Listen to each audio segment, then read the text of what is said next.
Welcome back to the Awakening Tapes, the podcast where we explore spirituality, mental health, and personal growth. I'm your host, Lucas Olson. And this week, I decided to pick this episode topic that we'll be discussing here in a second because of my friend, Annie Vinity. I met her several years ago. She was the first tarot card reader I've ever had read to me on TikTok. I've had one before, but I didn't really quite understand what that person was saying. It felt like she had a deck of cards and was like, yeah, you're going to be wealthy beyond your richest, wildest dreams. And, that didn't really do what I've learned about tarot sensei justice, because I never got rich. But again, I learned. But Annie was the person who literally slapped me across the face and told me to listen to me. She told me that I need to find my self-worth. She said that I don't see how great of a person I am. She sees that I do not believe that I'm capable of everything that I am capable of doing, and she's right. Because of her, I started school. Because of her, I left my abusive relationship. Because of her, I cut out the toxic people in my family, the people that were not serving me, the people that created all of this, negative self-beliefs into me. And they continue to try, as much as I tried to put boundaries onto them, they kept invalidating them, because how dare I put boundaries on them? How dare I? I was under their control, and part of me understands that, hey, they still love me, but that's just, I need to take care of myself. They can't put their insecurities, they can't put their unhealed traumas and projections onto me in order for me to be who I need to be happy, to be loved. I had to become love, and I essentially did. You all saw that when I shaved my head on TikTok, and I sat there and I cried on the toilet. What led up to that was I met Anne. She put a firecracker up my ass and lit it. I went to school. I built my confidence. I've achieved things I never thought was possible, and that built my confidence up. I had my breakdown. I became completely vulnerable. I found my authentic self. I told the person that I loved them, and told them that I don't expect them to love me back in return. I just wanted them to know, because I felt that that they had the right to know. I felt that if they were truly my friends, that they would hear it, and they would appreciate the authenticity and the truth, and they value how I felt. And I really hope that with everybody I interact with, even my listeners, that I encourage personal growth in them, that I encourage them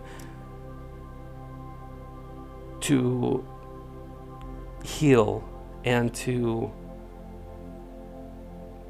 become the most authentic version of themselves, to find their truths, to find who they really are, and to love themselves. And I hope that this podcast does help. And if it does, then, my goals are achieved. I don't have to be rich. I don't have to be a millionaire. As long as I help somebody along the way, I'm happy. This is all worth it. So this week, as I said, we're diving into the fascinating world of tarot. Now, tarot often gets a bad rep associated with fortune telling and even labeled as evil. Or, excuse me, I meant to use the voice. Evil. I had to have some fun here. But I'm here to tell you that tarot is something much different. It's much more powerful than those misconceptions. It's a tool for self-discovery, a way to connect with your intuition, and a pathway to personal growth. In this episode, we'll debunk some common myths, explore the ethics of tarot reading, and I'll even tell you, I can't talk. Did I tell you guys that I'm sick? I'm tired. It's really super early in the morning. And, pardon me, I completely forgot how to find Infinity since she's not on TikTok. It doesn't look like she's on TikTok. It looks like she accidentally deleted the app. But you could find Anne if you have her on TikTok, or if you find her video on TikTok and profiles there. Go to her link tree, and the link tree will be linktr.ee//linktr.ee/VINITYTAROT. That's Infinity Tarot. And another easy way to find her is just by Googling it. Google Infinity Tarot, and you'll find her. Okay, now back to what I was talking about. So, I'm just going to do a reading to demonstrate how it works. And most importantly, we'll talk about how tarot offers guidance and predetermined outcomes, and how you always have the power of free will.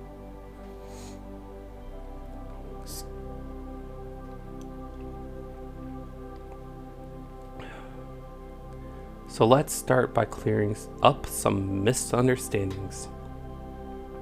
First, tarot is not about predicting a fixed, unchangeable future. Remember that time is fluid.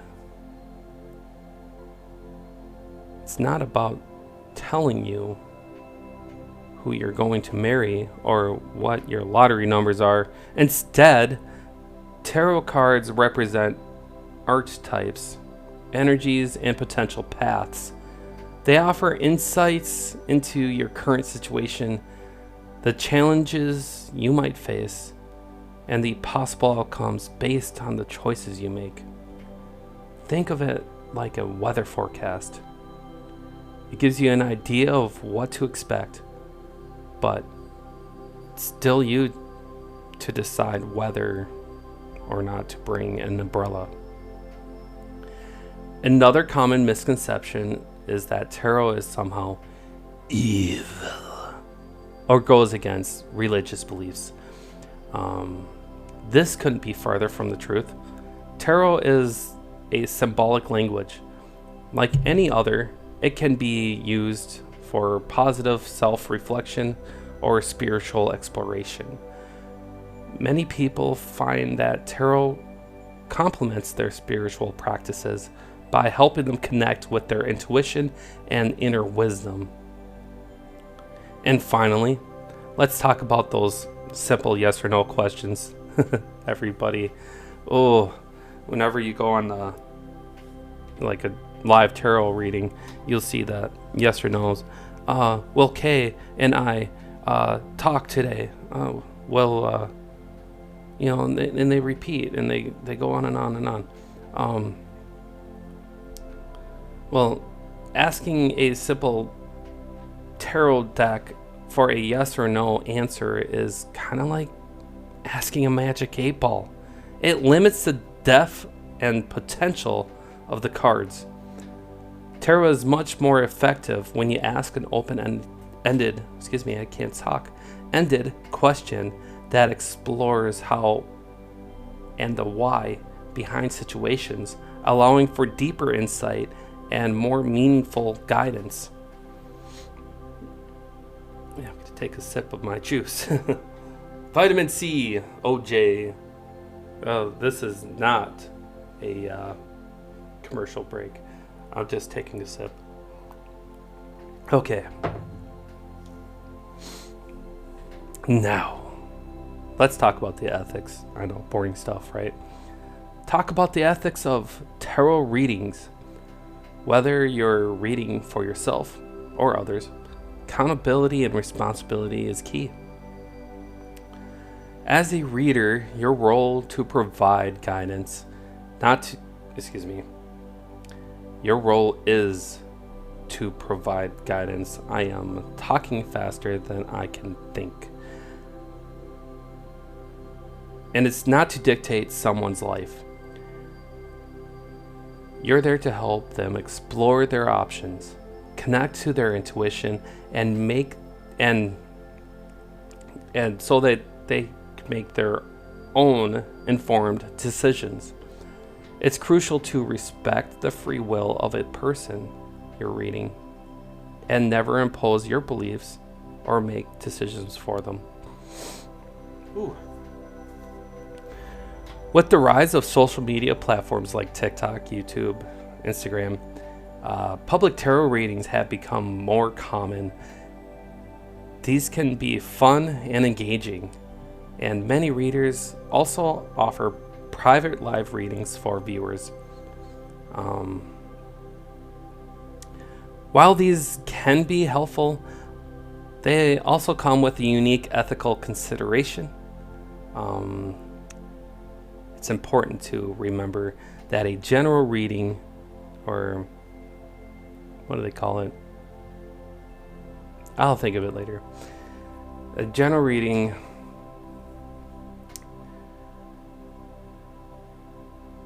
I'm still thinking of the word. I don't know why I did that. I completely froze. What was I talking about? Okay. Well, anyways. Collective. That's what I was thinking. Now I can get back to it. A general reading or a collective for a large audience, or even a private reading for one viewer,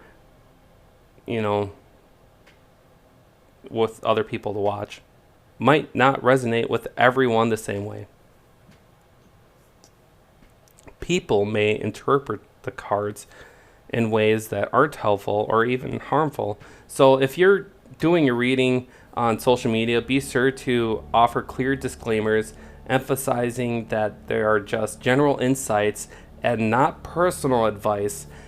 And even in private readings, always emphasize the client's free will and the ability to shape their own future. I like to think of the tarot reader as kind of like a life coach. We're not telling fortunes, we're helping people explore their potential and navigate their lives with greater awareness and intention. Now let's do a tarot reading. I've drawn 3 cards. And for a collective, and an oracle card for an additional insight. So the first card, situation, is the Hierophant. Hierophant. Why can't I talk today? Okay, you guys know what I'm trying to say. It's upright. This card often represents tradition, establishes beliefs and spiritual teachings. It suggests that the Koran, may be examining or revisiting traditional structures or belief systems in their lives. And the second card, which is, in this case, actions or challenges, is the Eight of Wands. It's reversed. This indicates frustration or scattered energy. It suggests that the current may be experiencing setbacks or feeling overwhelmed by too many projects or commitments. It sounds like I'm reading myself. School, work training. Oops. I guess I really needed this. And the card number 3, outcome and guidance, is the Lover's upright. This card speaks to choice, partnerships, harmony, and love. It suggests that the querent may be facing an important decision related to relationships or personal values, and the harmonious partnerships possible. So the Oracle card is the inner child.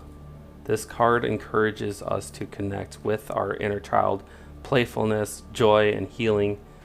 It suggests that the querent may believe from reconnecting with their sense of playfulness and joy, and from nurturing their inner child.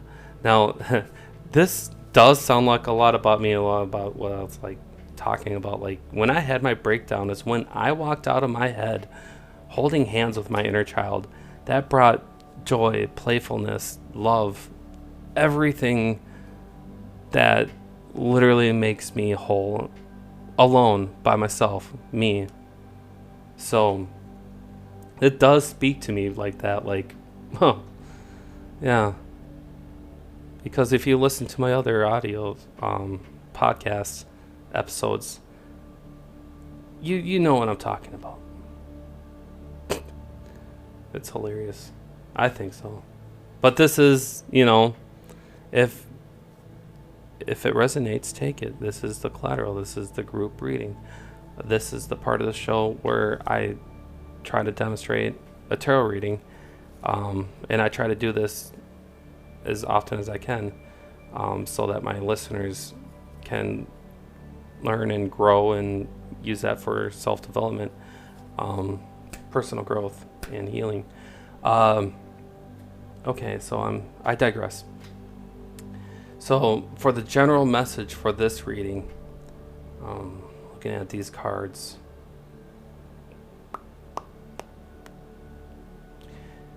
I would say this reading suggests that you may be revisiting some long-held beliefs or traditions and experiencing some frustrations or delays in your current endeavors. However, the Lovers indicates that the positive choices are harmonious. Positive choices and harmonious relationships, I was looking at the card funny, are on the horizon. And the Oracle card reminds us that your true nature, your inner child, and your find joy in the process. It's a message of balancing tradition with personal growth, navigating challenges with mindful choices, and finding harmony in your relationships. That really does sound like me. So yeah, like what I'm talking about, if that resonates, take it. So now let's get to our journal prompt, because now I want to give you something to reflect on for this week's topic.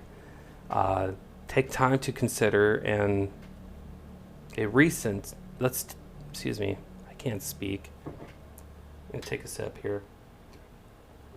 I could do what I want. This ain't radio.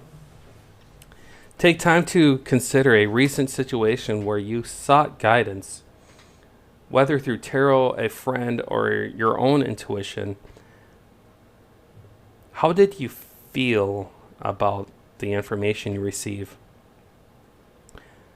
How did you use your free will to shape the outcome?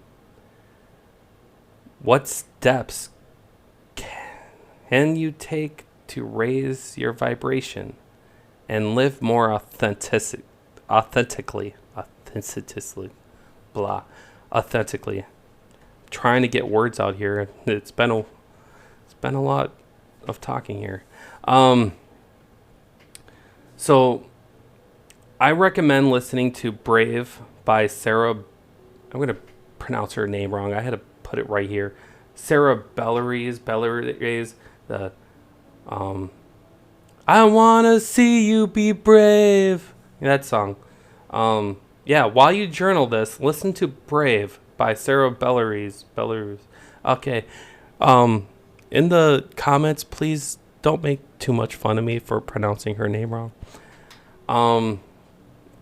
It's a great song about self-empowerment and taking control of your life. Okay. Okay, so let's do one more quick reading and with the tarot card. I'm only using one tarot card, and the purpose for this reading is for you to journal it. You're the one going to use your tuition. So because this is a chance for us to explore the meaning of a specific card, which is I'll be trying to do in each episode to help you learn the tarot deck a little better. So today's card is the Queen of Pentacles.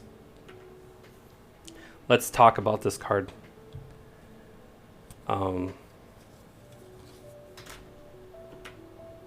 Okay, so the Queen of Pentacles has a queen sitting in a chair, holding one pentacle. It's like a coin there. On the chair, you see, it's got like a goat's head on the armrest. It's got like a little statue of a person on the side. Some little fruit looks like, designed in it. Looks like to me it looks like fruit vines or whatever. And then you see like a child's head on the top of it. It's just for it might be Cupid, like a Cupid head face, on the top of the chair. There's vines, flower vines, going around the top of the card, and in the background you see like a little island with a mountain. You see some like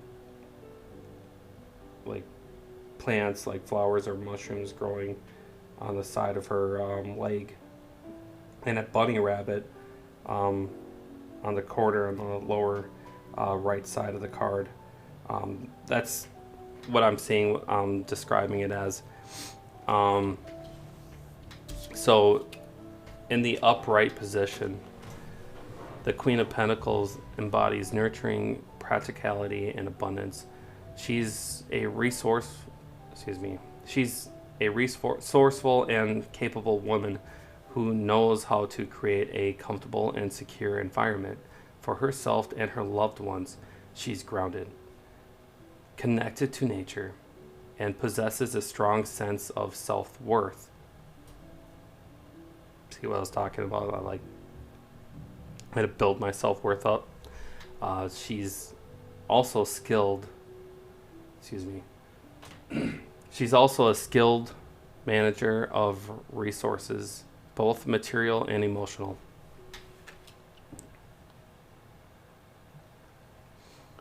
When the Queen of Pentacles appears reversed, her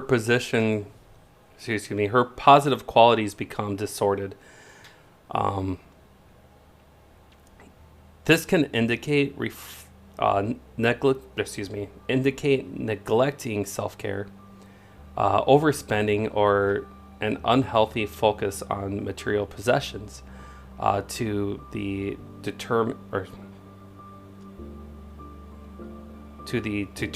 of spiritual well-being.